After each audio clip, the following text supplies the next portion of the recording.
সংবাদে আপনাদের সবাইকে স্বাগতম জানাচ্ছি আমি নুসরাত। শুরুতেই সংবাদ শিরোনাম।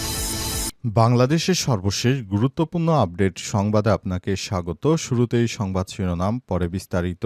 প্রথমেই জানাবো আমাদের হাতে থাকা সর্বশেষ গুরুত্বপূর্ণ সবথেকে তাজা আপডেট সংবাদ। বিমানবন্দরে অগ্নিকাণ্ড, পরিস্থিতি সম্পূর্ণ নিয়ন্ত্রণে, ফ্লাইট চলাচল শুরু। হজরত শাহজালাল আন্তর্জাতিক বিমানবন্দরের কার্গো ভিলেজে কুরিয়ার সেকশনের অগ্নিকাণ্ড সম্পূর্ণ নিয়ন্ত্রণে এসেছে আজ। বেসামরিক বিমান পরিবহন ও পর্যটন মন্ত্রণালয়ের জনসংযোগ কর্মকর্তা তরিকুল ইসলাম স্বাক্ষরিত রাতে বিজ্ঞপ্তিতে এই তথ্য নিশ্চিত করেছেন। পরিস্থিতি সম্পূর্ণ নিয়ন্ত্রণে চলে এসেছে, তাই ফ্লাইট চলা শুরু। এরপর জানাবো দক্ষিণ কোরিয়া এবং গণচীন সফরে গেলেন বিমান বাহিনী প্রধান। সরকারি সফরে দক্ষিণ কোরিয়া এবং চীনের উদ্দেশ্যে ঢাকা ত্যাগ করেছেন প্রধান বিমান বাহিনী প্রধান air chief marshal Hasan Mahmud Khan. আজ তিনি দেশ ত্যাগ করেছেন বলে জানিয়েছে আন্তঃবাহিনী জনসংযোগ পরিদপ্তর আইএসপি। তোরায় ৫,০০০ পুলিশ মোতায়েন।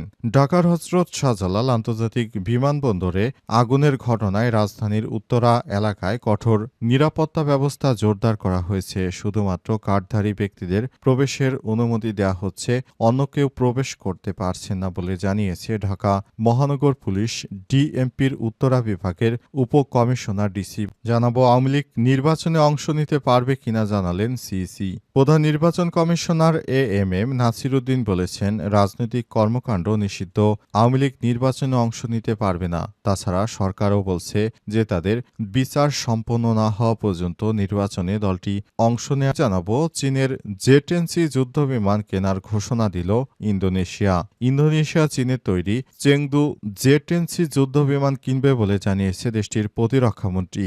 এটি দেশটির প্রথম অপশ্চিমা বিমান ক্রয় চুক্তি। দক্ষিণ পূর্ব এশিয়ার সবথেকে জনবহুল দেশটি সম্প্রতি বছরগুলোতে পুরাতন সামরিক সরঞ্জাম আধুনিকীকরণ এবং প্রতিরক্ষা শিল্পকে শক্তিশালী করার চেষ্টা শুরু করেছে। এই প্রচেষ্টার অংশ হিসেবে ফরাসি রাফাল যুদ্ধবিমানও কেনা হবে। প্রিয় দর্শক, এতক্ষণ শুনছিলেন সংবাদ শিরোনাম, এবারে বিস্তারিত। তবে তার আগে বন্ধুরা, অনুরোধ থাকবে এই সংবাদটিতে একটি লাইক দিন। এই চ্যানেলে আপনি নতুন হয়ে থাকলে আমাদের সংবাদটি দেখতে দেখতে চ্যানেলটি সাবস্ক্রাইব করে রাখুন। কমেন্ট করে বন্ধুরা আপনার মূল্যবান মতামত জানিয়ে দিন আপনি বিশ্বের কোন দেশ থেকে বা বাংলাদেশের কোন স্থান থেকে আমাদের সংবাদটি দেখছেন এবং শুনছেন। আর বন্ধুরা, সংবাদটি আপনার সোশ্যাল মিডিয়া ফেসবুকে শেয়ার করে বন্ধুদেরও দেখার সুযোগ করে দিন। গাজা যুদ্ধে আপনি যদি নিরীহ ফিলিস্তিনিদের ভালোবেসে থাকেন, কমেন্টে ইয়েস লিখে বিশ্ববাসীকে জানিয়ে দিন। এবারে বিস্তারিত। বিমানবন্দরের অগ্নিকাণ্ড সম্পূর্ণ নিয়ন্ত্রণে, ৯টা থেকে ফ্লাইট শুরু। হজরত শাহজালাল আন্তর্জাতিক বিমানবন্দরে কার্গো ভিলেজ কুরিয়ারের সেকশনের অগ্নিকাণ্ড সম্পূর্ণ নিয়ন্ত্রণে এসেছে আজ। বেসামরিক বিমান পরিবহন ও পর্যটন মন্ত্রণালয়ের জনসংযোগ কর্মকর্তা তরিকুল ইসলাম স্বাক্ষরিত বিজ্ঞপ্তিতে এই তথ্য জানানো হয়। বিজ্ঞপ্তিতে বলা হয়েছে, আজ দুপুর 2:15 হজরত শাহজালাল আন্তর্জাতিক বিমানবন্দরে কার্গো ভিলেজে অগ্নিকাণ্ডের ঘটনা ঘটে। ফায়ার সার্ভিস ও বিমানবন্দর কর্তৃপক্ষ দ্রুত সমন্বিত পদক্ষেপে আগুন সম্পূর্ণভাবে নিয়ন্ত্রণে আনে। এই ঘটনায় কোনো হতাহতের ঘটনা ঘটেনি। ফায়ার সার্ভিস ও বিমানবন্দর কর্তৃপক্ষের সঙ্গে ঘনিষ্ঠভাবে সমন্বয় করে নিশ্চিত করা যাচ্ছে যে আগুন সম্পূর্ণ নিভে গেছে। রাত ৯টা থেকে সব ফ্লাইট কার্যক্রম পুনরায় চালু করা হবে। বিজ্ঞপ্তিতে আরও বলা হয়েছে, বেসামরিক বিমান পরিবহন ও পর্যটন মন্ত্রণালয়ের মাননীয় উপদেষ্টা নিজে বিমানবন্দরে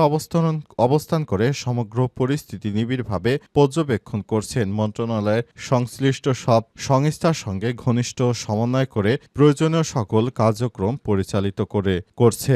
বিজ্ঞপ্তিতে আরও জানানো হয়, এই ঘটনার কারণ অনুসন্ধানে দ্রুতই তদন্ত কার্যক্রম শুরু করা হবে বলে জানানো হয়েছে। এছাড়াও অগ্নিকাণ্ডে উৎস শনাক্তে প্রয়োজনীয় পদক্ষেপ গ্রহণ করা হবে এবং যেহেতু শেখ বশির উদ্দিন একজন দক্ষ মানুষ, তিনি অগ্নিকাণ্ডে যে ধরনের ক্ষয়ক্ষতি হয়েছে আশা করা যাচ্ছে শেখ বশির উদ্দিন খুব দ্রুততম সময়ের মধ্যে বাংলাদেশের এই দুর্যোগকালীন সময়টি কাটিয়ে উঠতে পারবেন।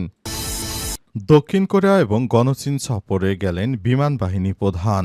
সরকারি সফরে দক্ষিণ কোরিয়া ও চীনের উদ্দেশ্যে ঢাকা ত্যাগ করেছেন বাংলাদেশ বিমান বাহিনী প্রধান air chief marshal Hasan Mahmud Khan. তিনি ঢাকা ত্যাগ করেন বলে জানিয়েছে আন্তঃবাহিনী জনসংযোগ পরিদপ্তর আইএসপিআর জানায়, বাংলাদেশ বিমান বাহিনীর প্রধান দক্ষিণ কোরিয়ায় অনুষ্ঠিত সিউল আন্তর্জাতিক মহাকাশ ও প্রতিরক্ষা প্রদর্শনী 2025-এ অংশগ্রহণের জন্য 19 থেকে 22 অক্টোবর দক্ষিণ কোরিয়া সফর করেন। এছাড়াও তিনি chairman China national arrow technology import and export কর্পোরেশনের আমন্ত্রণে 23 থেকে 25 অক্টোবর গণচীন সফর করবেন। এতে আরও বলা হয়েছে, চীন সফরকালে বিমান বাহিনী প্রধান People's Liberation Army air chief ফোর্সের সঙ্গে দ্বিপক্ষীয় আলোচনা করবেন। এই সফরের মাধ্যমে বাংলাদেশের সঙ্গে কোরিয়া এবং চীনের মধ্যকার বিদ্যমান সৌহার্দ্যপূর্ণ সম্পর্ক আরও দৃঢ়ভাবে হবে, যা পেশাগত খাতে পারস্পরিক সহযোগিতার পরিধি সম্প্রসারিত করবে। বিমান বাহিনী প্রধান সরকারি সফর শেষে আগামী 25 অক্টোবর বাংলাদেশে ফিরবেন বলে জানায় আইএসপিআর। এই ঘটনায় বিমান বাহিনী প্রধান বাংলাদেশের ভাবমূর্তিকে উজ্জ্বল করার চেষ্টা করছেন। রাজধানীর উত্তরায় 5,000 পুলিশ মোতায়েন। রাজধানীর উত্তরাতে 5,000 পুলিশ মোতায়েন করেছে সরকার। কারণ বিমানবন্দরে হঠাৎ করে অগ্নিকাণ্ডের ঘটনায় যেন বড় ধরনের কোনো বিশৃঙ্খল পরিস্থিতি তৈরি হতে না পারে, সেজন্য এই ব্যবস্থা গ্রহণ করা হয়েছে। বিমানবন্দর এলাকা থেকে যেন কোনো মালামাল লুটপাট করে না নিয়ে যায় এবং সেখানে যেন কোনো বিশৃঙ্খল পরিস্থিতি তৈরি না হয়, সেজন্য এই ব্যবস্থা গ্রহণ করা হয়েছে। বিমানবন্দরে বড় ধরনের সমস্যা যেন তৈরি না হয়, সেজন্য অবশ্যই ব্যবস্থা গ্রহণ করতে হবে। এজন্য সেখানে অতিরিক্ত পুলিশ মোতায়েন করা হয়েছে। পুলিশ সদস্যরা জানিয়েছে যে বিমানবন্দরে আগুন লাগার ঘটনায় হঠাৎ করে তারা বিব্রতকর পরিস্থিতিতে পড়েছে। অবস্থায় তারা বিমানবন্দরের আগুন সম্পূর্ণ নিয়ন্ত্রণের জন্য চেষ্টা করছে এবং উত্তরা যেহেতু বিমানবন্দর এলাকার পাশাপাশি, তাই এই জায়গাটিতে যেন বড় ধরনের কোনো সমস্যা, কোনো বিশৃঙ্খল পরিস্থিতি তৈরি না হয়, সেজন্য পুলিশের সদস্যরা কাজ করছে। এছাড়াও বিমানবন্দর এলাকায় ফায়ার সার্ভিসের সদস্যদের পাশাপাশি বিভিন্ন বাহিনীর সদস্যরাও কাজ করছে। বিমানবন্দরে হঠাৎ করে এই ধরনের অগ্নিকাণ্ড অনাকাঙ্ক্ষিত ঘটনা। এই ধরনের অগ্নিকাণ্ড যেন আর ভবিষ্যতে না ঘটে, তাই সবার প্রতি সতর্ক থাকার আহ্বান জানানো হয়েছে, যাতে করে সব অনাকাঙ্ক্ষিত কোনো ঘটনা আর দেশের মধ্যে না ঘটে। বাংলাদেশের বিমানবন্দরে অতীতে এর আগে এত বড় কোনো অগ্নিকাণ্ডের ঘটনা ঘটেনি। এবার যতটা ঘটেছে, এই বিষয়টি সরকার সহ দেশের মানুষের মনে উদ্বেগের সৃষ্টি করেছে। অনেকেই বিদেশে যেতে গিয়ে তারপর বিভিন্ন সমস্যার সম্মুখীন হয়েছে।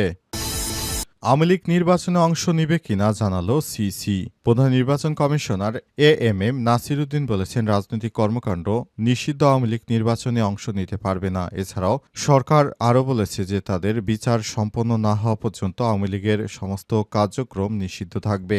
শেখ হাসিনাকে আন্তর্জাতিক অপরাধ ট্রাইব্যুনালে বিচারের কাঠগড়ায় দাঁড় করানো হয়েছে। অবস্থায় শেখ হাসিনা বিচারের কাঠগড়ায় দাঁড়ানো অবস্থায় বিশ্বের বিভিন্ন গণমাধ্যম থেকে জানা যাচ্ছে শেখ হাসিনার ফাঁসি হবে। আন্তর্জাতিক অপরাধ আদালতে শেখ হাসিনার যেসব অপকর্ম রয়েছে সেগুলো যখন এক এক করে সামনে আসছে এবং এগুলো সত্য প্রমাণিত হচ্ছে, তখনই শেখ হাসিনার বিরুদ্ধে সমস্ত রায় এক এক করে চলে যাবে। অবস্থায় শেখ হাসিনাকে আন্তর্জাতিকভাবে বলা হচ্ছে, জাতিসংঘের একটি রিপোর্ট থেকে প্রায় ১৪০০ মানুষকে হত্যার জন্য শেখ হাসিনা দায়ী। এছাড়াও প্রায় ২০,০০০ মানুষকে আহত করা হয়েছে শেখ হাসিনার নির্দেশের জন্য। শেখ হাসিনাকে ফাঁসির রশিতে ঝুলাবে আন্তর্জাতিক অপরাধ ট্রাইব্যুনাল। তিনি খুব দ্রুত সময়ের মধ্যেই ফাঁসির রশিতে ঝুলতে চলেছেন, কারণ এর আগে বাংলাদেশে এত বড় অপরাধের সঙ্গে কোনো সরকারই যুক্ত ছিল না। তাই শেখ হাসিনাকে নিয়ে এবার কথা বলতে শুরু করেছে তারা। আন্তর্জাতিক অপরাধ ট্রাইব্যুনালে শেখ হাসিনার মামলাগুলো শুনানির পরে খুব দ্রুততম সময়ের মধ্যে শেখ হাসিনার